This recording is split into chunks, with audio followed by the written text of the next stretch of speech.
Ассаламу алейкум. Валейкум ассалам. Большое спасибо Духовному управлению мусульман, вам за то, что согласились дать такие важные разъяснения для верующих людей. И вот у нас есть несколько вопросов. Первый вопрос такой. На сегодняшний день в Казахстане все больше и больше получает распространение оборот криптовалют. Это и биткоин, и стейблкоины, различные токены. Люди хотят ими расплачиваться, инвестировать. Каково отношение ислама вот к этому явлению и как ислам относится к тому, что люди совершают P2P сделки, в которых есть риски мошенничества и отмывания денег?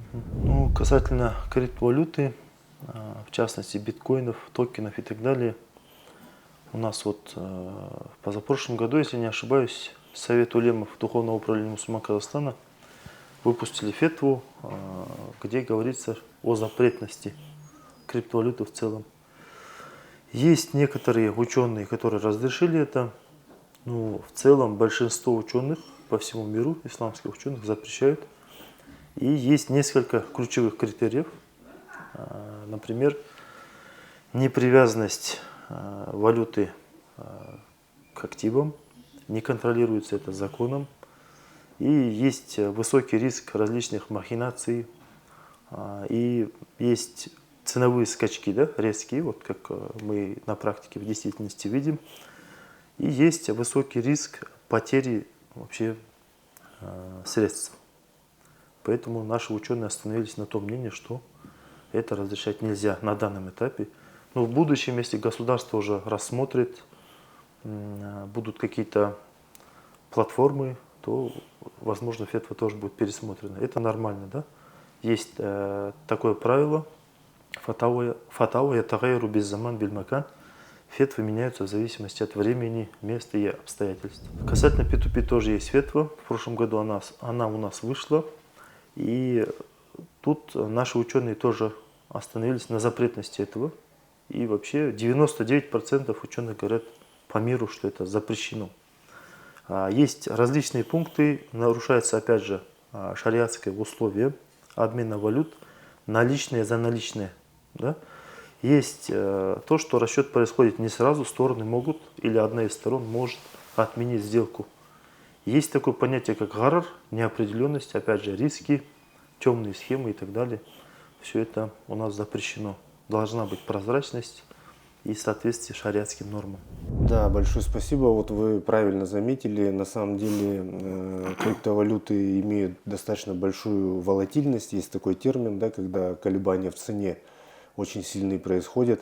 И верно вы говорите, что большая часть цифровых активов, которые сейчас популярна, она не обеспечена какими-то реальными активами, кроме как, например, если мы посмотрим на биткоин, за ним стоит то оборудование, да, майнинговое, которое его майнит. Вот, а реальная какая-то экономика, реальные предприятия, производящие товары какие-то, да, их нет. Отсутствует. В нашей деятельности мы заметили, что все больше и больше проектов называют себя халяльными инвестициями, исламскими финансами. Подскажите, пожалуйста, что именно можно относить к халяльным инвестициям, исламским финансам, какие у них есть признаки? Ну, халяльные инвестиции, они дозволены. Есть различные проекты и ставятся со стороны шариата те или иные критерии. Сам проект должен быть дозволенным, то есть товар, продукция, услуги не должны иметь в себе греха, такой как алкоголь, азартные игры, табак и так далее, да, то, что вредит обществу. А так в целом можно инвестировать в дозволенные проекты и даже инвестировать в акции, если они дозволены. Это основные критерии. Также основное условие должно отсутствовать ростовщичество, да? Вот эти вот, то, что называем риба в шариате. Все должно быть дозволено, опять же, гласно, открыто, никаких скрытых темных схем. И опять же, не должно быть такого понятия, как гарар, да? Неопределенность. Как происходит процесс? Сам процесс происходит то, что должно быть обеспечение реальным активом, опять же, как мы уже говорили выше, да, Можно инвестировать в товары, в бизнес, недвижимость, а также производство, ну или реальный сектор экономики. Проблем нет в этом. В чем отличие, да? Одно из основных отличий от обычных инвестиций в исламе.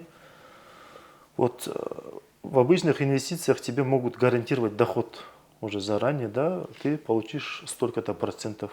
А в исламе учитывается риск. Риски тоже как бы совместно делятся. Если есть доход, если проект будет работать и иметь успех, то ты получишь доход. А если будут риски, то ущерб тоже как бы человек несет, инвестировавший. Это, наверное, главное отличие. Ну, здесь такой очень обоснованный, разумный подход, потому что человек при вложениях должен понимать свою ответственность и подходить Да. очень обдуманно к любым вложениям, да, будь то в деньгах, в имуществе, это не важно. И на самом деле вот и в нашем проекте мы постоянно разъясняем, как только вам гарантируют доход, вы с этим не связываетесь. Да, потому что идет уже как риба, да? Даже бывает такое вот, деньги на деньги меняют уже с наценкой. Это уже не дозволено. То есть в долг, вот как получается кредит, да? Поэтому в инвестициях, вот правильно говорите, учитывается вот это все. Заранее обговаривается. Если возможны риски, то они тоже, человек несет эти риски. У нас вот такой вопрос. В Казахстане, и не только в Казахстане, большое распространение получает MLM-схемы. Это многоуровневый сетевой маркетинг. И очень большое количество людей вовлекается в такого рода схемы, в такого рода бизнес, в том числе, где люди могут получать доход от привлечения новых людей. Как ислам относится к такого рода схемам, такого рода бизнесу? У нас есть, опять же, да, принятая фетва Духовного управления мусульман Казахстана, где говорится, да, что большинство вот этих MLM-схем, они тоже не соответствуют нормам шариата. Да и для простых людей тоже не секрет, да, то, что люди начинают сомневаться, скорее всего, что-то неправильно. То есть схема какая? Если есть система пирамиды, то она уже не дозволена. То есть человек должен реально работать, вступивший в эту систему, продает товары, оказывает услуги и получает за это доходы. И если ты, подписывая человека, берешь от него процент, вот, допустим, вы привлекаете человека, потом он привлекает человека, и проценты идут вверх по пирамиде, то в шариате это уже не дозволено. Должен быть реальный товар, и то он должен быть дозволен, и должны быть действительно трудовые ресурсы.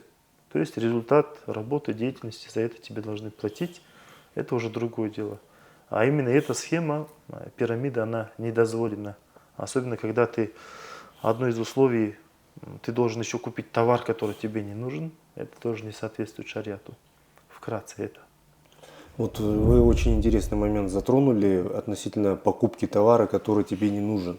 На самом деле, к сожалению, вот этика в этом роде бизнеса отсутствует, и очень часто людям как раз таки продают то, что им не нужно. Да, это как принуждение идет. Человек сам волен выбирать, товар этот нужен, не нужен.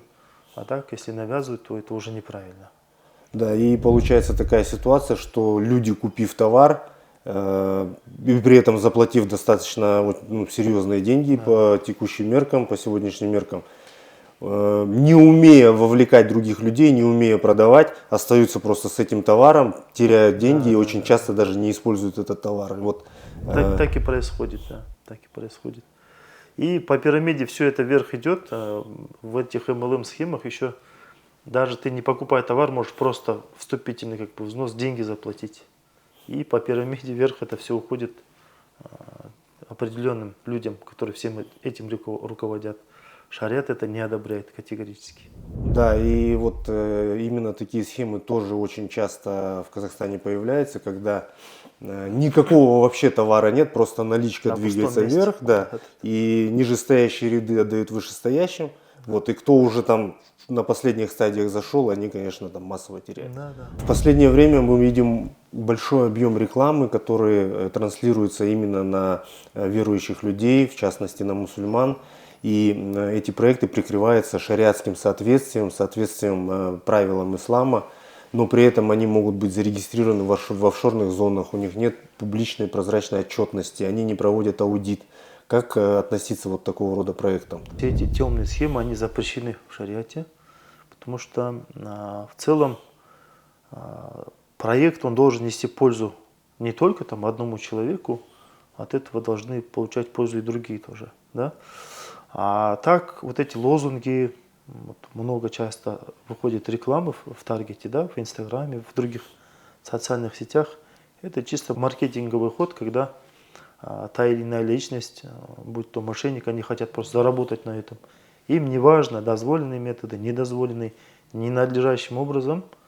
Очень много нехороших людей на этом пытаются заработать. В принципе, люди могут ориентироваться на то, что если они запрашивают финансовую отчетность и хотят с ней ознакомиться, им говорят, это секретный документ, вот такой тоже ответ бывает, то уже в принципе Да, здесь да. можно с этим не связываться. Лучше с этим не связываться. А бывают еще такие вот, сейчас хотят открыть даже ячейки в некоторых традиционных банках, как бы исламские финансы, исламскую ипотеку. И вот я сам промониторил, вот, если касается Заман-банка или Таяб, которые говорят, у нас исламский банк, то у них есть специальные комиссии, которые мониторят весь этот процесс. А в традиционных банках, я вот общался с менеджером из одного банка, они говорят, что это пока еще не предусмотрено. Даже если ячейка откроется, неизвестно, кто будет контролировать. Тоже риски имеются, что там будет, возможно, риба. Да? Лазеек же много на самом деле. И здесь то же самое, если нет именно конкретной отчетности, мониторинга, то лучше с этим вообще не связываться. Такой вопрос очень тоже злободневный. Мы видим очень часто огромное количество рекламы, особенно это касается Instagram, Facebook, и вот потом все переговоры дальнейшие ведутся в чатах в Telegram, где некие люди, прикрываясь именем Всевышнего, обещают заработки и прям там демонстрируют определенные схемы, что внесешь такую-то сумму, получишь через 2 часа там в 10 раз больше. Какую работу наше духовное управление мусульман ведет вот в отношении таких вещей по просвещению, может быть, по предотвращению такого рода схем? Чтобы соответствовало это шариату, твои деньги должны участвовать в проекте. Должен быть конкретный труд. Потом после этого, если доход будет, они тебе с тобой делятся. Если нет, то ты тоже несешь какие-то риски.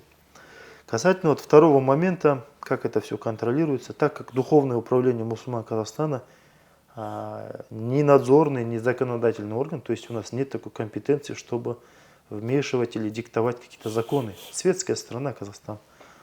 Поэтому все это носит наши методы рекомендательный характер.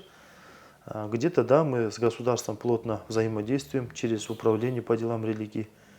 УДР – это при местных исполнительных органах, да, то, что действует. Через них, если они дают нам площадку, то проблем нет. Мы и проповедуем. Есть в шариате такой принцип амри мауруф, ванахи аниль мункар, призывать к одобряемому, запрещать, порицать то, что запрещено. И в основном масштабы какие у духовного управления? Это мечети, это университет исламский Нур-Мубарак, это медресе и так далее. В меру своих вот возможностей. А бывает и взаимодействие с государством. Но чтобы напрямую диктовать, у нас такой компетенции нет. Все зависит от самого государства и их органов. Спасибо. А так работа ведется активно. В Казахстане мы знаем, что очень серьезно развивается предоставление финансовых услуг, цифровых услуг, но многие люди, в том числе верующие люди, не всегда обладают каким-то уровнем специальных знаний. Да? Каким простым правилам лучше придерживаться мусульманину для того, чтобы не попасть на уловки мошенников или каких-то финансовых пирамид? Человек, который считает себя там верующим, связывает себя с той или иной религией, допустим, мусульманин, он обычно спрашивает у знающего человека. В Коране есть принцип, аят. Если вы не знаете, спросите у обладателя знания. То есть непонятные моменты возвращаются к более знающему человеку, и сам Всевышний Аллах велит об этом. Поэтому основной принцип какой? Есть вопрос, приходи к имаму, к устазу, к работникам мечети. И все, не нужно что-то новое придумывать, искать это в интернете, потому что есть риск же, да, мнений разных много. И лучше возвращать это к своему региону, к своему городу, потому что местные ученые, они лучше знают ситуацию. В том числе и финансовые вопросы. Вот у нас, мы сидим сейчас в кабинете, это отдел ФЕД. ثم رددنا لكم الكرة عليهم وأمددناكم بأموال وبنين. Любой желающий, двери открыты, с утра до вечера может прийти, задать вопросы. Помимо этого есть онлайн-ресурсы у нас, сайт muftiat.kz, fatwa.kz. Вот если зайдете на fatwa.kz, там есть вопрос онлайн имаму, а можно и позвонить на горячую линию, она работает в Астане именно 24 часа. У нас она днем работает в Алматы. Поэтому нужно вот обращайтесь, иншаллах. Да, это очень хороший инструмент, большое спасибо. И вот вы снова проговорили очень такую важную вещь. То есть человеку не нужно торопиться, не нужно Да, идти вот на тех да, рельсах, когда его торопят, срочно, он должен остановиться. И если он до конца не понимает, что это за ситуация, лучше это переспросить у человека, который да, это даст совет. естественно, конечно. Ну так и должно быть на самом деле. Просто люди сами себе осложняют ситуацию. Вот бывают разные люди приходят, он спросил у одного, у второго в интернете, у третьего, не удовлетворился, и в итоге приходит сюда все равно, чтобы успокоить сердце. Поэтому изначально нужно идти вот дозволенные такие пути, в которых не будет проблем. И вы правильно подметили, человек, он по своему созданию существо торопливое. Не нужно торопиться, нужно все взвесить и грамотно уже сделать выводы. Когда появляются какие-то псевдорелигиозные схемы, да, схемы, которые прикрываются, в частности, исламом, и, например, вы через ваших прихожан это видите, или вам вопросы задают онлайн, какое-то взаимодействие с правоохранительными органами может происходить у ДУМК? Взаимодействие есть. Вот бывает, меня привлекали как эксперта в суде. Вот такие вот моменты бывают, да, когда попросили помощи, уже дело было запущено, процесс ведется, и нужен исламский консультант либо эксперт. В таких случаях, да, мы стараемся всегда помочь. А бывают и другие случаи, когда через управление по делам религии, то есть акимат обращается уже к имамам, дать оценку тому или иному делу. Такие вот взаимодействия они есть, и прямые, и косвенные тоже. А бывает просто через онлайн мы все это решаем. И в заключение еще такой вопрос. В последнее время получили распространение такого рода, ну, условно назовем это проекты, кассы, черные кассы, кассы взаимопомощи. Очень часто там звучит такой термин, как асар, взаимопомощь, взаимовыручка на основе традиций. И людям предлагается вкладываться в эти кассы и получать доход по очередности. Не всегда понятно и прозрачно, каким образом эта очередность работает. И люди, вкладываясь туда, даже не знают, кто этим руководит, когда его очередь наступает, кому он переводит эти деньги на карту. И правоохранительные органы нередко пресекают такого рода деятельность. Если действительно все так, как вы объяснили, то можем вернуть это к принципу, да, то есть к хадису, где посланник Аллаха мир ему говорит, дозволенное очевидно, запретное очевидно. То есть понятно, да, ясен как белый день. А то, что между ними, муштабихат, это сомнительные вещи, которых нужно сторониться. И тут, видите, вот сомнительный процесс, неизвестно, да, человек кому перечисляет, кто за этим стоит, кто все это организовал. И я даже слышал, такие процессы были, очередь шла там до 5-6 человека, а потом тот, кто собрал деньги, он просто скрывался. Поэтому лучше в этих схемах не участвовать. Да, там у той же черной кассы есть свои принципы. Это участие до конца. Вот бывают же раньше вот наши родители, когда как называют, да? Это вот только что сказали такой термин, как асар. Или просто чай пьют. Там, сегодня ты в гости пригласил, завтра я. И бывало такое, кто-то из участников, он выходит, в общем, с гонки. Так нельзя тоже. Да? Поэтому это очень сомнительная схема. И когда мы спрашивали у своих учителей, они говорили, вот касательно умры был вопрос, когда там 10 человек все время скидываются, а потом по очереди отправляют друг друга на умру. Устазы говорили, что это должно быть вообще происходить с намерением на садаках, как на милостыню. А тут, в принципе, люди, которые не нуждаются, если участвуют, это уже неправильно. Лучше сторониться таких проектов. Есть риски большие. Если можно, еще один быстрый вопрос, Да, он конечно. просто по ходу выплыл. Очень многие люди, вкладываясь в сомнительные проекты, теряют деньги. И когда мы говорим, вот есть правовые пути, чтобы вы могли защитить свои права, попытаться получить их обратно, многие люди говорят, пусть это будет садака. Насколько это правильное отношение? Отдавать как бы мошенникам эти деньги? Ну, это неправильно и с точки зрения шариата, и с точки зрения закона. Шариат не велит прощать всех преступников, потому что есть определенные шариатские нормы, да, за такое-то преступление есть такое-то наказание. Да? Есть даже наука целая в шариате. Во всех религиях это предусмотрено. И это не просто так. И это для исправления общества. Если бы шариат велел бы прощать каждого преступника, там, злодея, насильника, то мир превратится в хаос. Посланник Аллаха, мир ему, говорит, если у тебя нет совести, делай, что хочешь. То есть такой принцип, он как бы порицая образ такого человека, говорит, не поступайте так никогда, не опускайтесь на такой уровень. С точки зрения закона тоже это неправильно. Вот мы простили сегодня одного мошенника, завтра второго, и их будет все больше и больше завтра. Это нужно пресекать. Шариат велит пресекать порицаемые запрещенные вещи. Нельзя просто так относиться халатно. Садака. Это не будет никаким садака. Это не соответствует форме садака. Большое спасибо вам, очень полезный разговор у нас состоялся. На нас вы тоже можете всегда рассчитывать с точки зрения информационной помощи, разъяснений людям. Еще раз благодарю вас. Все, спасибо.